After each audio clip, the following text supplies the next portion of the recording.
Assalamualaikum warahmatullahi wabarakatuh. Innal hamdalillah nahmaduhu wa nasta'inuhu wa nastaghfiruh wa na'udzu billahi min syururi anfusina wa sayyiati a'malina may yahdihillahu fa huwal muhtadi wa may yudlil falan tajida lahu waliyyan mursyida. Ikhwani fillah, nasyakumullah.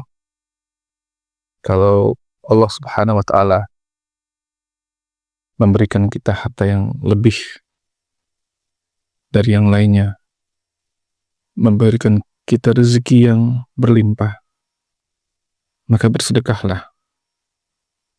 Karena pertama yang harus kita pahami bahwa di dalam harta kita itu juga ada hak orang lain. Yang kedua adalah mumpung kita masih hidup, mumpung Allah masih memberikan kita nyawa. Karena nanti ketika Allah sudah mencabut nyawa kita, maka penyesalan terbesar kita salah satunya adalah kenapa kita dahulu tidak bersedekah? Kenapa dulu kita tidak memperbanyak sedekah? Ya kan? Saya sering mengatakan banyak orang-orang yang mungkin dia sudah bersedekah. Dia bersedekah ke masjid, ke panti asuhan, ke pesantren mungkin. Dia bersedekah untuk masjid di pesantren ini, untuk santri-santrinya dia berikan sedekah makan. Tapi ada satu yang kadang luput dari perhatian kita, yaitu kepada para ustadznya, kepada para pendidiknya. Hampir kita tidak terfikirkan untuk memperhatikan bagaimana sebenarnya kehidupan mereka. Berapa sih penghasilan mereka? Nah, perkenalkanlah di kesempatan ini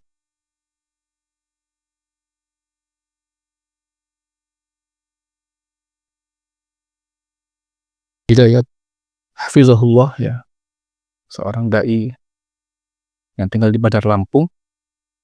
Beliau punya tulisannya sangat bagus, judulnya Di Balik Panggung Cahaya Ada Pelita Yang Hampir Padam. Di pesantren-pesantren yang harum dengan zikir dan tilawah, kita sering terpukau pada bangunan megah, spanduk kegiatan, dan forum-forum ilmiah yang menawan. Kita kagum pada semangat para santri, bangga pada prestasi yang menghiasi brosur, dan terharu pada kisah-kisah kurban Rasulullah SAW yang dituturkan dengan air mata. Tapi pernahkah kita melihat dengan jujur ke balik panggung cahaya itu? Di sana ada ustadz yang mematut serban tapi menyembunyikan tagihan di sakunya. Ada ustadz yang mengajarkan sabar tapi menahan getar suaranya karena dapur belum mengepul. Ada pendidik yang menata hati para santri sembari menyembunyikan luka batin yang menganga karena tanggung jawab dunia yang tak kunjung tertunaikan.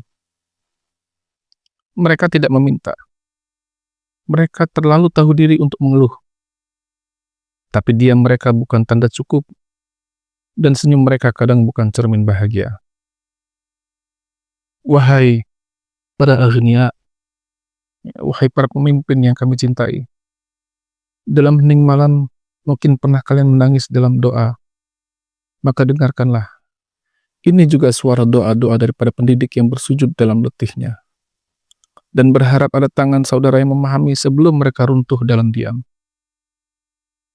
Bantuan bukan sekedar selalu dalam bentuk uang, tapi dalam sistem yang manusiawi, dalam perhatian yang tidak musiman, dalam ruang diskusi yang tidak defensif, dalam program kecil tapi jujur yang menjadikan mereka bukan hanya pekerja amal, tapi bagian dari keluarga besar yang dimuliakan.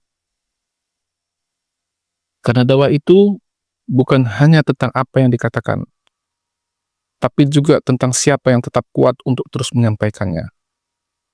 Jangan biarkan pelita-pelita itu padam hanya karena kita terlalu sibuk menyalakan sorotan di panggung depan.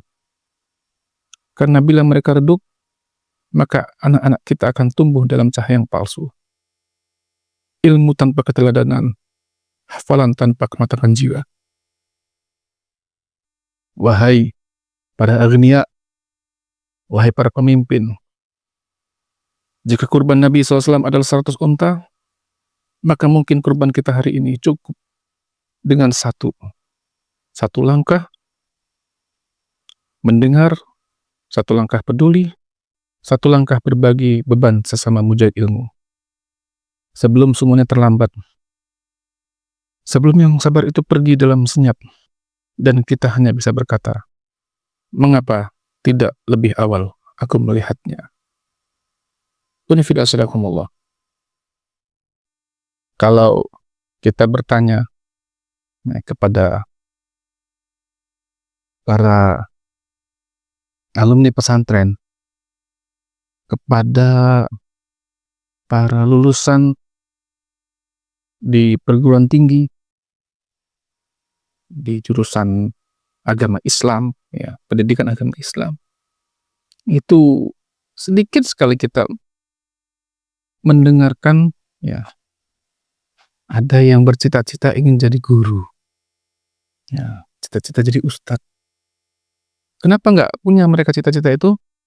Karena mereka paham, ya, jadi guru itu susah, hidupnya miskin, ya.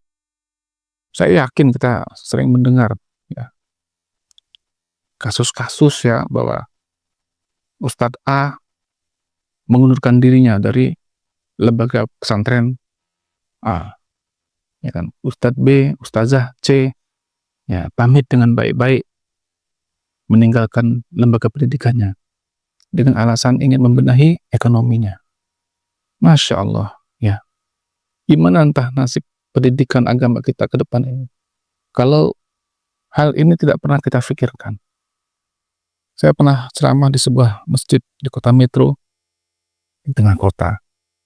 Saya katakan, bagaimana kita mau menjadikan anak-anak kita anak yang soleh, Pak, ya, anak-anak yang berbakti, karena kita hanya untuk menggaji seorang guru ngaji saja, ya, 1 bulan memberikan dia 50.000, 60.000 saja berat rasanya, ya. Ada peristiwa lucu juga, ya, diceritakan salah seorang kawan kami, guru di TPA. Ketika TPA ini baru berdiri, dia kumpulkan wali-wali santrinya, calon wali TPA-nya ini, dia sampaikan, bapak-bapak, ibu-ibu, nah, ini kita mohon maaf mengambil bayaran SPP, ya, kami memberikan 3 opsi pilihan. Pertama, yaitu 1 bulan 20.000, ya. Yang kedua 15.000 1 bulan. Yang ketiga 10.000, ya. Bapak Ibu silakan memilih mau yang mana. Ada yang nyeletuk mengatakan, Pak Ustadz, bisa nggak sebulan 5.000 aja gitu. Masya Allah, sebulan 5.000 aja. Ya. Ini kalau anak muridnya 20 orang, ya, berarti kan cuma dapat 100.000 gitu. Ya, kalau gurunya 4 orang misalnya, 100.000 mau dikasih berapa guru-guru ini gitu kan. Jahat kita ini terhadap agama ini. Jahat, ya. Kalau anak-anak kita mau masuk perguruan tinggi, ya, ikut pelatihan atau apalah, ya, kursus-kursus, ya, kita siap duit itu berapa juta pun kita keluarkan agar dia bisa diterima perguruan tinggi negeri, agar dia bisa diterima ya. Tapi untuk akhirat, ya, untuk menjadikan anak kita anak yang baik, anak yang saleh, mengantar dia ke gerbang pintu surga, kita inginnya dengan bayaran yang paling rendah. Waliyadzubillah. Ya, takutlah kita kepada Allah, jangan sampai Allah itu nanti, ya, murka, menanyakan kita masalah ini di hari akhir nanti. Ya, barakallahu fikum, lebih kurangnya mohon maaf. Assalamualaikum warahmatullahi wabarakatuh.